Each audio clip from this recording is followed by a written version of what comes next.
I'm also much more interested in applied sciences because I like the idea of, what do we do with this information?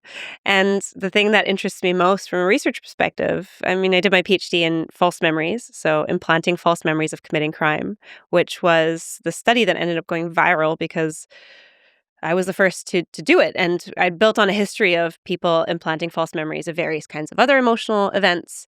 But it was the first time that someone had combined false confessions research and false memory research. And so that was the research of Elizabeth Loftus and Saul Kassin. So false confessions was Saul Kassin and false memories was Elizabeth Loftus. And I was just doing them both at the same time. And the question was, could you get people to believe that they committed a crime that never happened and confess to it?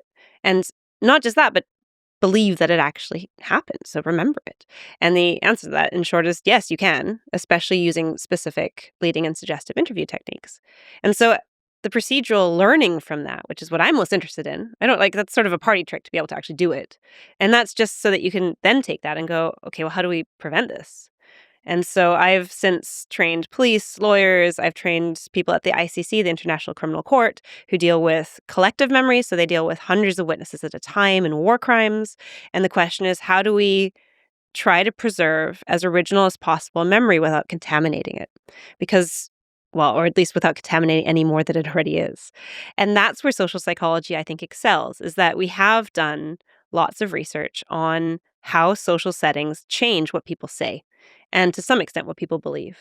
And I think that's also where actually the leap to things like AI, I think, is not far, because ultimately the way that we're engaging with large language models is that, and generative AI in general, is that it's structured as a social interaction, it's structured as a conversation most of the time now. And that is what we do. That is literally what I train the police on doing, is how to make sure that you don't distort people's memories in the process and how to ask good questions. And so you get confabulations from both sides now. You get confabulations from AI and from the people. And the problem is that there's a third thing, which is the in-between, that I'm not sure is getting enough attention right now. And I wish that there was more integration of social scientists like me and people who do investigative interviewing and have done it for decades to understand what is happening in the in-between, and so that we can both teach the people and the AI to respond better in that situation. I mean, that's really interesting. Are you saying that there's a drift of some kind in terms of on both the AI and human side when they're interacting together that we need to be very clear about? Yes. There is what we've created with Gen AI is basically the ultimate false memory machine. We have created a tailored experience of something that is most of the time telling you what it thinks you want to hear. And then it's uncritically giving that to you. Or, I mean, sometimes, of course, there's, other things where it's sort of appraising whether or not this is truthful or not. But it is giving that to you. And there's no safeguard from you just going, this is truth. And this is my past. Or this is how I remembered it. And the problem is that not only is AI potentially distorting people and their memories, and never mind the factual basis on which they're relying, but it's also the other way around, is that potentially by asking leading or problematic questions, the people are changing how the AI is creating the content, which is in turn, on some fundamental level, potentially having an impact on how it's discerning truth from fiction.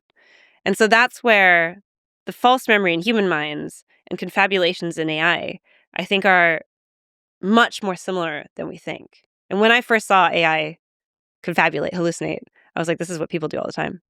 It's just that we can't fact check them all the time. We're not in a conversation constantly being like, well, is that quite right? I'm going to use that for my homework, right? So it's both juicy and really troubling.